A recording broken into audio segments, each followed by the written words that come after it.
Hello friends, আমার channel town Barbies লাইফস্টাইলে তোমাদের সকলকে স্বাগত। আমি আবারও চলে এসেছি নতুন আর মজাদার একটা গল্প নিয়ে। তোমরা তো আগের ভিডিওতে দেখতেই পেয়েছো যে ধ্রুব সেই বাচ্চা মেয়েটিকে বাঁচাতে গিয়ে নিজেই বিপদের মুখে পড়ে গেছে, আর তারপর ধ্রুবকে নিয়ে সবাই মিলে হাসপাতালে চলে এসেছে। তাই চলো দেখে নিই আজকের ভিডিওতে কি হতে চলেছে। আরে ধ্রুব, তো এ কি অবস্থা! ইস, অনেকটাই তো চোট পেয়েছো দেখছি, মাথাতেও লেগেছে, হাতটাও দেখছি ফ্র্যাকচার হয়ে গেছে। কি যে করো তোমরা! দাদা, তোরও তো দেখছি অনেকটাই লেগেছে।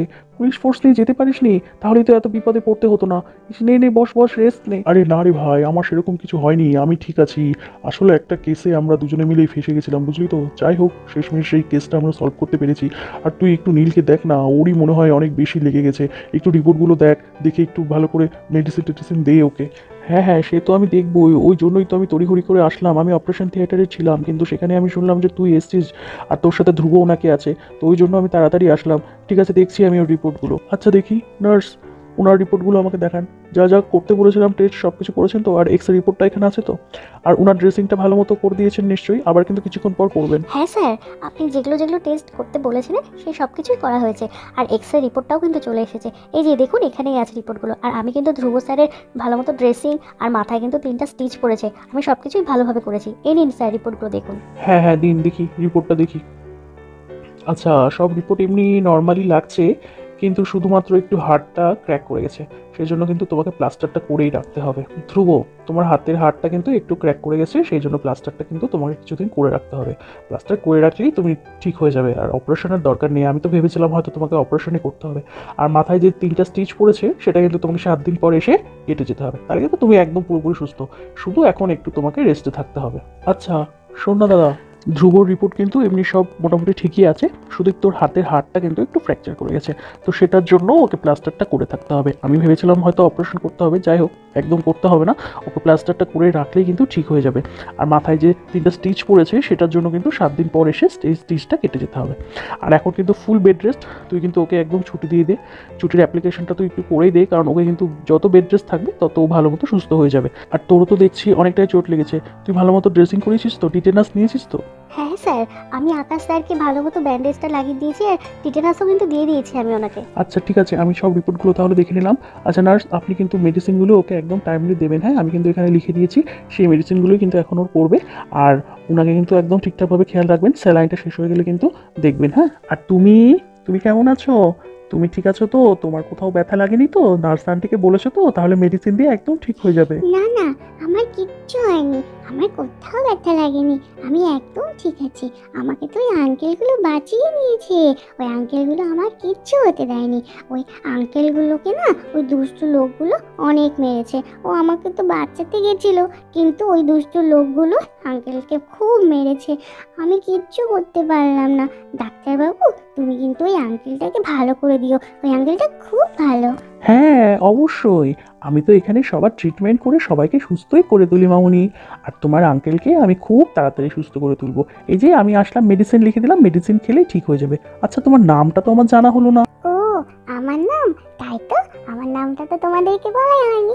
আমার নাম হলো পিহু, কিন্তু মা আমাকে ভালোবেসে গুড্ডি বলে ডাকে।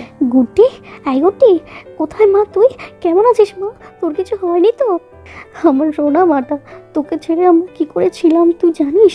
কেন মা বাবার কথা শুনিস না রে মা? তুই ঠিক আছিস তো?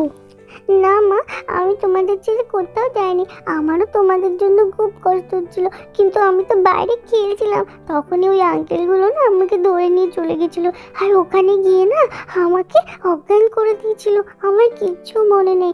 আর তারপরে তো ওই আঙ্কেলগুলো গিয়ে আমাকে বাঁচালো জানো, কিন্তু না ওই আঙ্কেলগুলোকে দুষ্ট লোকগুলো অনেক মেরেছে। দেখো মা, ওই আঙ্কেলটাকে কিভাবে দুষ্ট লোকগুলো মেরেছে। আপনাদেরকে যে আমি কি বলে ধন্যবাদ দেব সত্যি বুঝতে পারছি না। আপনারা আমার মেয়েকে আমার কাছে ফিরিয়ে দিয়েছেন, সত্যি আমি আপনাদের কাছে চিরকৃতজ্ঞ হয়ে থাকবো। আপনারা নিজেদের জীবনের ঝুঁকি নিয়ে আমার মেয়েকে আমার কাছে ফিরিয়ে দিয়েছেন, সত্যি আপনাদেরকে যে কি বলে ধন্যবাদ দেব। আর কি, আপনাদের তো অনেকটা চোটও লেগেছে আমি দেখতে পাচ্ছি। ডাক্তারবাবু, আপনি প্লিজ দয়া করে ওনাদেরকে সুস্থ করে তুলবেন। ওনারা কিন্তু আমার মেয়ের জন্য অনেক করেছে, ওনাদের সুস্থ থাকাটা অবশ্যই প্রয়োজন। না না, এভাবে আমাদেরকে ধন্যবাদ জানাবেন না। আমরা শুধুমাত্র আমাদের ডিউটিটাই পালন করেছি। আমরা যে সুস্থ স্বাভাবিকভাবে পিহুকে আপনাদের হাতে তুলে দিতে পেরেছি, এটাই আমাদের কাছে সত্যি খুব গর্বের ব্যাপার। এই জন্য আমাদের সত্যি খুব ভালো লাগছে। আর হ্যাঁ, আমাদের আরেকজন পুলিশ অফিসার মানে ধ্রুবর একটু বেশি চোট লেগেছে, কিন্তু ঠিক আছে, ডাক্তারবাবু ওকে দেখছে, সুস্থ হয়ে যাবে। এই সব কিছু আসলে আমাদের ডিউটির মধ্যেই পড়ে, এইটা আমাদের একটা ডিউটিরই পার্ট। তাহলে আকাশ স্যার, বলছি যে এবার কি তাহলে আমি আমার মেয়ে পিহুকে নিয়ে বাড়িতে যেতে পারি? হ্যাঁ ম্যাডাম, সে তো আপনি বাড়িতে নিয়ে যেতে পারতেন, কিন্তু আপনাকে কিছুক্ষণ ওয়েট করতে হবে, কারণ আমরা পিহুর একটু কিছু প্রাইমারি টেস্ট করিয়েছি, সেই রিপোর্টটা খানিকক্ষণের মধ্যেই চলে আসবে। আর কিছু জিজ্ঞাসাবাদ ওকে করা বাকি আছে, সে আমরা ওকে অন্যদিন থানায় ডেকে নেব। আচ্ছা আচ্ছা, ঠিক আছে স্যার, কোনো ব্যাপার না, আমি পিহুকে নিয়ে এখানেই ওয়েট করছি। আচ্ছা ধ্রুব, বলছি তাহলে তুমি এখন একটু রেস্ট করো, একদম কিন্তু কোনো চিন্তা করবে না, আমি কিন্তু এখানেই আছি, কোনো অসুবিধা হলে আমাকে জানাবে। আর দাদা, তুইও এখন বাড়িতে যা, বাড়িতে গিয়ে রেস্ট কর, আর কোনো অসুবিধা হবে না, আমি তো এখানেই আছি। আর তার কিছুক্ষণ পরে সেখানে ধ্রুবর মা আর বাবাও চলে আসে। কিরে বাবা, কি করে হলো এসব? ইস, কি অবস্থা, মাথাটা কতটা ফেটে গেছে, আর হাতটা কি ভেঙে গেছে নাকি? ইস, কেন যে করিস, এত রিস্ক কেন যে নিয়েছিস? ইস, দেখো ধ্রুবর বাবা কি হয়ে গেল। আচ্ছা আকাশ বাবা, কি করে হলো এরকম বলো তো? তোমার তো দেখছি অনেকটাই লেগেছে। আচ্ছা, ডাক্তারবাবু দেখে গেছে তো নাকি? মেসমশাই, মাসিমা, আপনারা এত চিন্তা করবেন না। আর ডাক্তারবাবু কিন্তু এক্ষুনি দেখে গেলেন, আর সেরকম কিছু হয়নি। ওই মাথায় একটু 3টা স্টিচ পড়েছে, আর হাতটা কিন্তু ভাঙেনি, হাতে একটু ক্র্যাক হয়েছে, যার কারণে প্লাস্টার করে রাখতে হবে। একটু রেস্ট নিলেই ঠিক হয়ে যাবে। আসলে বুঝতেই পারছেন, এই চাকরিতে তো একটু ঝুঁকি নিয়ে কাজ করতে হয় আমাদের, কিন্তু আপনারা কিন্তু চিন্তা করবেন না, আপনারা বসুন না। ও, ডাক্তারবাবু দেখে গেছেন? আচ্ছা ঠিক আছে, কিন্তু তোমারও তো দেখছি অনেক লেগেছে বাবা, তুমিও একটু রেস্ট নাও। আর সেই বাচ্চাটা ভালো আছে তো? ও কোথায়? ও কিছু হয়নি তো?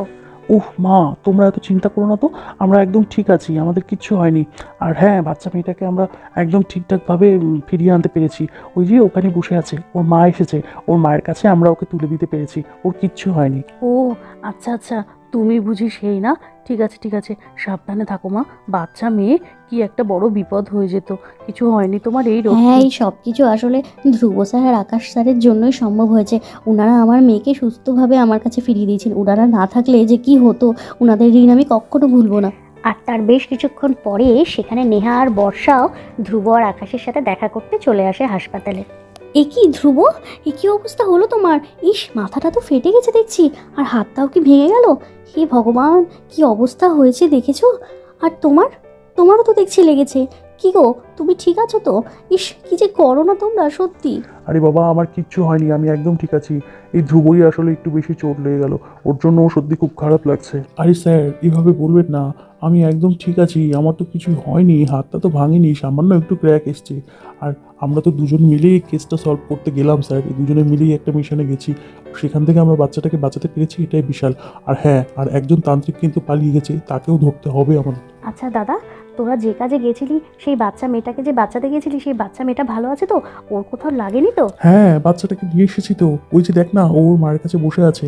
ওকে যে সুস্থ স্বাভাবিকভাবে ওর মায়ের কোলে তুলে দিতে পেরেছি, এটাই আমাদের কাছে অনেক, এটা বিরাট পাওনা আমাদের, বুঝলি? ও, তুমি এখানে মায়ের কাছে বসে আছো? তুমি ঠিক আছো তো? তোমার কিছু হয়নি তো মনা? হ্যাঁ, আমি একদম ঠিক আছি আন্টি, আমার কিচ্ছু হয়নি। ওই যে আঙ্কেলগুলোই তো আমাকে বাঁচিয়ে দিল। ওই আঙ্কেলগুলো না খুব ভালো। ওই আঙ্কেলগুলোকে না ওই দুষ্ট লোকগুলো খুব মারছিল জানো, কিন্তু তাও দেখো আমাকে কিভাবে সুপার হিরোর মতো বাঁচিয়ে নিয়ে মায়ের কাছে নিয়ে চলে এলো। না না পিহু, একদমই না, শুধুমাত্র আমাদের জন্য কিন্তু কিচ্ছু হয়নি। তুমি কতটা ব্রেভ গার্ল সেটা তো সবাইকে বলতে হবে। যখন আমাদেরকে দড়ি দিয়ে হাত পা বেঁধে দিয়েছিল, তখন তো তুমি আমাদেরকে খুললে। তুমি যে তখন আমাদের দড়িটা না খুলে দিতে, তাহলে আমরা কি করে বাঁচতাম বলো তো? তোমাকেও আমরা বাঁচাতে পারতাম না, আর আমরাও বাড়ি ফিরতে পারতাম না। তো তাহলে এখানে কিন্তু তোমারও অনেকটা ক্রেডিট আছে, আর তুমিও আমাদেরকে অনেকটা হেল্প করেছো, তোমাকেও থ্যাংক ইউ। না না ধ্রুব স্যার, আপনারা অনেক করেছেন। আপনাদের মতো পুলিশ অফিসার এখন আর দেখাই যায় না। আপনারা নিজেদের জীবনের ঝুঁকি নিয়ে আমার মেয়েকে বাঁচিয়েছেন। আপনাদেরকে সত্যি আমি কোনোদিনও ভুলবো না। আর এখানে তো আপনারা সব বাড়ির লোক মিলে কথা বলছেন, আমি বরং পিহুকে নিয়ে একটু বাইরে যাই, গিয়ে দেখি ওর রিপোর্টটা আসলো কিনা। আঙ্কেল, আন্টি, আপনারা তো মনে হচ্ছে অনেকক্ষণ এসেছেন। আপনারা বসুন না, কতক্ষণ দাঁড়িয়ে থাকবেন? হ্যাঁ হ্যাঁ বর্ষা মা, বসবো বসবো, নিশ্চয়ই বসবো। আসলে বুঝতেই পারছো, ছেলের এরকম খবর শুনে তড়িঘড়ি করে এখানে এসেছি, আর এসেই দেখছি ধ্রুব এরকম বেডে শুয়ে আছে। যদিও ডাক্তারবাবু দেখে গেলেন, উনি বললেন যে মাথায় 3টা সেলাই পড়েছে, সেটা কোনো অসুবিধা হবে না, আর হাতটা ভাঙেনি, বুঝলে তো। আমি তো ভেবেছিলাম হাতটা মনে হয় ভেঙে গিয়েছে, কিন্তু না, একটু ক্র্যাক হয়েছে, ওটা প্লাস্টার করে রাখলেই ঠিক হয়ে যাবে। মাসিমা, আপনি একদম চিন্তা করবেন না, আমাদের নীল কিন্তু খুব ভালো ডাক্তার। নীল খুব ভালো ওষুধ দেবে, আর দেখবেন সেই মেডিসিন খেয়েই কিন্তু ধ্রুব একদম ভালো হয়ে যাবে। আর এখন তো ফুল রেস্টে থাকতে হবে, রেস্টে থাকলেই ওর ধীরে ধীরে কিন্তু সুস্থ হয়ে উঠবে। এই যে ধ্রুব, এখন কিন্তু পুরো রেস্টে থাকতে হবে। হ্যাঁ, এখন কিন্তু কোনো কেস, কোনো কিছু, কোনো স্ট্রেস নেওয়া যাবে না, ব্রেনকে কিন্তু একদম রেস্ট দিতে হবে। আর এই যে শোনো, তুমি কিন্তু ওর ছুটির অ্যাপ্লিকেশন করে দাও, ওকে কিন্তু কোনো কেস দেবে না। হ্যাঁ, ওকে কিন্তু কোনো চাপ নেওয়া যাবে না, ও কিন্তু একদম ফুল রেস্টে থাকবে এখন। হ্যাঁ, এখন তো একটু বাড়িতে থেকে রেস্ট নিয়ে শরীরটা সুস্থ করতে হবে, অনেকটাই চোট লেগে গেছে। আর তোমরাও একদিন বাড়িতে চলে এসো, বুঝলে? আর বর্ষা মা, তোমার সঙ্গে তো কথা হলো না, তুমিও চলে এসো। আকাশ থাকবে, সবাই থাকবে, একটু কথা হবে। হ্যাঁ হ্যাঁ আঙ্কেল, নিশ্চয়ই যাব। ধ্রুববাবু সুস্থ হয়ে যাক, তারপরে উনি ডিসচার্জ হয়ে বাড়িতে গেলে আমরা সবাই মিলে বাড়িতে নিশ্চয়ই দেখা করতে আসবো। আর আপনিও আসুন না আমাদের বাড়িতে একদিন, আপনি তো আমাদের বাড়িতে এলেন না, আপনারও খুব ভালো লাগবে। বলছি যে স্যার, ম্যাডাম, এবার কিন্তু আপনাদের একটু বাইরে যেতে হবে। হ্যাঁ, কারণ আমার কিন্তু ধ্রুব স্যারকে মেডিসিন দেওয়ার সময় হয়ে গেছে, আর এখনই কিন্তু ডাক্তারবাবু আবার দেখতে আসবে। তো প্লিজ আপনারা একটু বাইরে গিয়ে বসবেন, তারপরে ডাক্তারবাবু চলে গেলে আপনারা আবার ভেতরে এসে কথা বলতে পারবেন। হ্যাঁ হ্যাঁ নার্স, আমরা এক্ষুনি বেরিয়ে যাচ্ছি। এই চলো সবাই বাইরে যাই, আমরা ধ্রুব মেডিসিন দেওয়ার সময় হয়ে গেছে। মাসিমা, মেসোমশাই, চলুন বাইরে চলুন। আপনারা চিন্তা করবেন না, ধ্রুব একদম ঠিক আছে, আর ওইখানে থাকলে একদম সুস্থ হয়ে যাবে। আচ্ছা ধ্রুব, তুমি থাকো, আমি তোমার বৌদিদের নামিয়ে দিয়ে এক্ষুনি চলে আসবো আবার। তুমি কোনো চিন্তা করো না, আমি এখানেই থাকবো। আর ডাক্তারবাবু যা যা জিজ্ঞেস করবে তুমি কিন্তু ঠিকঠাকভাবে বলো। হ্যাঁ, কোনো অসুবিধা সুবিধা সব কিছু কিন্তু বলবে। বাবা, তুই তাহলে থাক, আমরা তাহলে এখন বাইরে যাই, ডাক্তারবাবু আসবে বলছে। আর শোন না, তুই কিন্তু একদম একা একা নিচে নামার চেষ্টা করবি না। হ্যাঁ, নার্সকে বলবি একা একা নামতে গেলে কিন্তু ব্যথা লাগবে, কষ্ট হবে। ইস, থাক বাবা, হ্যাঁ তুই কিন্তু ঠিক মতো থাকবি, আর আমি কালকে আবার আসবো, আমি আর তোর বাবা। ধ্রুব, আমরা তাহলে এখন আসছি, তুমি কিন্তু সাবধানে থেকো। হ্যাঁ, আর কোনো অসুবিধা হলে কিন্তু তোমার স্যারকে ফোন করো। আর এখানে যদিও নীল আছে, তোমার কোনো সুবিধা অসুবিধা সব কিছু তুমি ওকে বলো। আমরা তাহলে আসছি। বৌদি, বলছি আমি তো ধ্রুববাবুর সাথে একটুও কথা বললাম না, তোমরা বরং একটু বাইরে গিয়ে দাঁড়াও, আমি একটু কথা বলে আসছি। ও হ্যাঁ, নিশ্চয়ই বর্ষা, ঠিকই তো, তুমি একদম কথা বলোনি। ঠিক আছে, তুমি কথা বলো, আমরা বাইরে আছি। আরে বর্ষা, আপনি গেলেন না?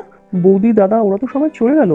হ্যাঁ, বৌদিকে আসলে আমি বাইরে একটু গিয়ে দাঁড়াতে বললাম। আসলে আপনার সাথে তো আমার কথাই হলো না, তাই ভাবলাম যে আপনার সাথে একটু কথা বলে তারপর আমি আসছি। বৌদিরা বাইরেই সবাই ওয়েট করছে। ও, এই ব্যাপার।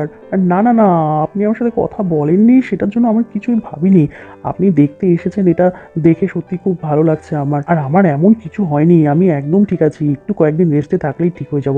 আর বাবা তো বললো আপনাদের সবাইকে বাড়িতে আসতে, তো চলে আসুন একদিন সবাই মিলে আমাদের বাড়িতে। হ্যাঁ হ্যাঁ, নিশ্চয়ই যাব, আপনাকে এতবার বলতে হবে না। আমাকে আন্টি আঙ্কেল সবাই অনেকবার বলেছে যাওয়ার কথা।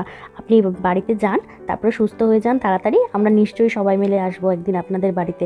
আচ্ছা, আপনি বলুন তো এরকম অবস্থা কী করে হলো? আর আপনি আনড্রেসে গিয়েছিলেন তাই না? কি দরকার ছিল ওইভাবে যাওয়ার? আর যদি আপনি ড্রেসে থাকতেন তাহলে হয়তো এতটা ক্ষতি হতো না। কি দরকার ছিল ওইভাবে যাওয়ার আপনার, বলুন তো? দেখুন তো কতটা চোট পেয়েছেন, এখন বাড়িতেই বসে থাকতে হবে, নিজেরই তো কষ্ট হচ্ছে তাই না? কেন যে করেন আপনারা এরকম, বুঝি না। ওরে বাবা, থামুন থামুন, আপনি তো দেখছি খুব রেগে আছেন। আপনি এত রেগে যাচ্ছেন কেন আমার উপরে? আরে এতে আমার কোনো দোষ নেই, আসলে আকাশ স্যার আমাকে যা করতে বলেছে আমি তাই শুধু করেছি। উনি আমাকে ফোন করে বললেন যে আনড্রেসে যেতে, যাতে ওখানকার ওরা কেউ আমাকে চিনতে না পারে, তাই আমি সেভাবেই গিয়েছিলাম। আর আমার কাছে আসলে বন্দুকটাও ছিল না, যার কারণে আমার হাত পা পুরো বাঁধা ছিল। কিন্তু আপনি এত রেগে যাচ্ছেন কেন বলুন তো? আপনার কি আমাকে নিয়ে খুব চিন্তা হচ্ছে? হ্যাঁ, চিন্তা তো হচ্ছে, চিন্তা হবে না? আপনি এখন আমাদের ফ্যামিলির সাথে জড়িয়ে গেছেন, আপনার সাথে পরিচয়ও হয়েছে, তো এইটুকু তো চিন্তা হতেই পারে তাই না? আপনারা যদি পুলিশ ফোর্স নিয়ে আগে থেকেই রেডি হয়ে যেতেন তাহলে এই ক্ষতিটা হতো না। কতটা শারীরিক ক্ষতি হয়ে গেছে আপনার বলুন তো? আচ্ছা ঠিক আছে, সে যাই হোক, আপনি এখন তাড়াতাড়ি সুস্থ হয়ে উঠুন, আর আমি আবার পরে দেখতে আসবো। আজকে তাহলে আসছি, আপনি থাকুন, সাবধানে থাকবেন কিন্তু। তাহলে বন্ধুরা, তোমরা তো এখানে দেখতেই পেলে ধ্রুবর সাথে কিন্তু হাসপাতালে সবাই মিলে দেখা করতে চলে এসেছে। আর এখানে বর্ষা আর ধ্রুবর কথাও কিন্তু বেশ জমে উঠেছে। তাহলে আগামীকালের পর্বগুলো কী হতে চলেছে তোমরা নিশ্চয়ই দেখতে চাও। আর গল্পটা কেমন লাগলো কমেন্ট করে কিন্তু অবশ্যই জানিও। আর আমাদের গল্পগুলো ভালো লাগলে সাবস্ক্রাইব অবশ্যই করে দিও। তাহলে আজকের মতো গল্পটা এখানে শেষ করছি। তোমরা ভালো থেকো, সুস্থ থেকো, সাবধানে থেকো, টাটা।